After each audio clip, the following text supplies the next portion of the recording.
Dust filled my lungs, concrete crunched under my worn boots. Every breath was a struggle, every step a gamble. The city, once our haven, was now a graveyard of memories and dust.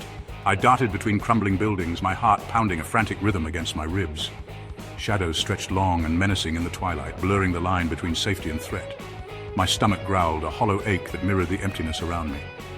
It had been days since my last meal, a mold-infested protein bar scavenged from a deserted store. Hunger gnawed at my insides, a constant reminder of the precariousness of my survival. But stopping wasn't an option, not now, not with them so close. I could hear their moans echoing behind me, a chorus of despair and hunger. These weren't the mindless, shambling corpses of the past. These were different, evolved. They were smarter, faster, deadlier, and they were everywhere. The stench of decay hung heavy in the air, a suffocating reminder of the world we'd lost. Buildings stood like hollowed-out giants, their windows empty eyes staring out at the desolation. The air was thick with silence, broken only by the whisper of wind whistling through shattered glass and the distant groans of the infected. I ducked into a dilapidated grocery store, its sign barely clinging to the rotting facade.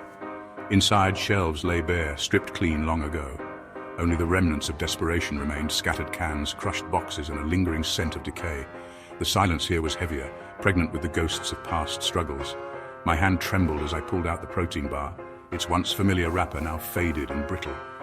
The thought of eating it turned my stomach. But the gnawing hunger was a powerful motivator. Survival often came at a cost, and in this shattered world, dignity was a luxury I could no longer afford. They were once our neighbors, friends, family. Now they were something else, twisted mockeries of the people we loved, a virus they called it. It ravaged the world, turning the infected into predators driven by an insatiable hunger. But unlike the zombies of old, these things, they still held on to fragments of their past lives. I'd seen it with my own eyes. The flicker of recognition in a mother's eyes before she lunged at her own child. The way a husband clutched a tattered photo as he snarled and clawed. Their humanity, a flickering ember in the ashes of their minds, made them even more terrifying, more difficult to kill. How do you aim for the heart when it's still beating with a sliver of the person you once knew? How do you pull the trigger when their eyes, though clouded with hunger, still hold a spark of the life they once had? I remember the first time I had to kill one. It was a young woman, her face pale and drawn, her eyes hollowed out by hunger. She'd been my neighbor, Mrs. Henderson, from down the street. I used to see her walking her dog, a goofy golden retriever named Buddy. Now Buddy lay at her feet, his lifeless eyes staring vacantly at the sky. Mrs. Henderson snarled, her once gentle hands contorted into claws.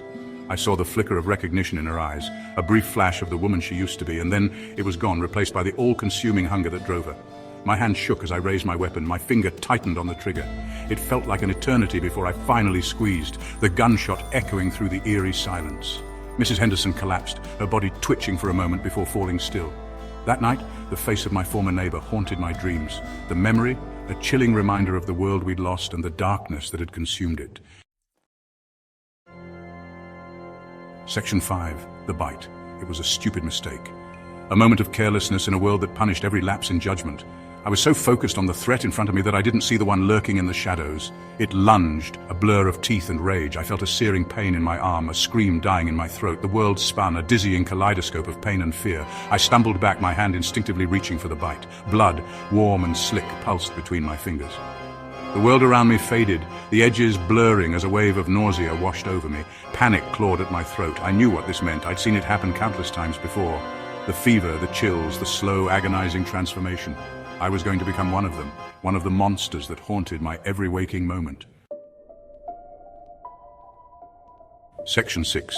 The change begins. The first sign was the fever. It hit me like a freight train, burning through my veins, turning my blood to fire.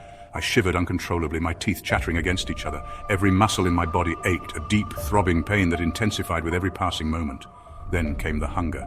It started as a dull ache in my stomach, a familiar pang that I initially mistook for my usual hunger. But this was different. It was a primal urge, a ravenous beast, clawing at my insides, demanding to be fed. I could feel myself changing, my body betraying me from the inside out. My senses sharpened, the world around me becoming unbearably loud and bright. Smells, once unnoticed, now assaulted me with their intensity, and through it all the hunger gnawed at me, growing stronger, more insistent with every breath I took. Section 7. Uncontrollable hunger. The world blurred around me, a nightmarish landscape of distorted shapes and muted sounds. I could feel myself slipping away, my humanity drowning in a sea of primal instincts. The hunger was a living thing now, a ravenous beast that controlled my every thought, my every action. I saw them then, huddled together in a corner of the abandoned warehouse I'd sought refuge in. A young couple, their faces etched with fear. They were just trying to survive, just like me. But reason no longer held any sway over the monster I was becoming. My heart, still clinging to a shred of its former self, ached for them, for what I was about to do. But the hunger, relentless and unforgiving, drowned out all other thoughts. I was no longer in control. My legs moved on their own, propelled by a force I couldn't control. I was a predator now, driven by an insatiable need to feed. Section 8, A World Gone Mad. The world had become a hunting ground, a macabre stage where the lines between predator and prey had blurred beyond recognition. The virus had reshaped everything we knew, twisting love into hunger, compassion into savagery. We were all players in this twisted game of survival, our roles determined by a roll of the genetic dice. As I felt myself succumbing to the infection, I understood the terrible truth. There were no heroes in this story, no righteous crusaders. There were only survivors and the damned, and I was straddling the line between both. The war wasn't just fought with bullets and blades anymore. It raged within each of us, a constant battle against the darkness that threatened to consume us all. And sometimes, the hardest fight was against the monster within. Section 9, Victim and Villain. In the end, I was both the victim and the villain of my own story. The virus had taken everything from me, my family, my friends, my humanity. It had stripped me bare, revealing the raw, primal instincts that lurked beneath the surface. The world we knew was gone, replaced by a desolate wasteland where survival was a daily struggle. There were no easy answers, no clear-cut solutions, only the endless cycle of violence and despair. I became the very thing I'd fought so hard to destroy. A monster trapped in a cage of flesh and bone. A chilling reminder that even in the face of unimaginable horror, the capacity for evil resided within us all.